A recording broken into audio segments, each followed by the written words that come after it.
Hello বন্ধুরা, star জলসা পরিবার অ্যাওয়ার্ডে আমাদের মহারাজ মহারানীর লুক তো ইতিমধ্যেই তোমরা দেখে নিয়েছো।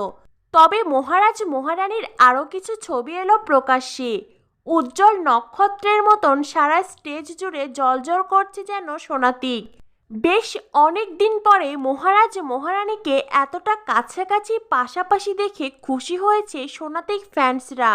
সেই সঙ্গে তাদের দুজনকে দেখতেও লাগছে অপূর্ব। সব কিছু মিলিয়ে সোনাতীকের এই ছবিগুলো তাদের ফ্যান্সদের যেন আবারও চাঙ্গা করে দিয়েছে। সকলের মন ভালো হয়ে গেছে। সকলে যেন আবারও প্রিয় জুটিকে একসঙ্গে দেখে আনন্দে আত্মহারা হয়ে গেছে। তো বন্ধুরা, সোনাতীকের এই ছবিগুলো তোমাদের কেমন লাগলো অবশ্যই কমেন্ট করে জানিয়ে দিও। আর হ্যাঁ, স্টার জলসা পরিবার অ্যাওয়ার্ডে আমাদের মহারাজ মহারানীকে দেখতে ভুলো না কিন্তু। পরবর্তী আপডেট পেতে আমাদের চ্যানেলটিকে সাবস্ক্রাইব করো। ধন্যবাদ সবাইকে।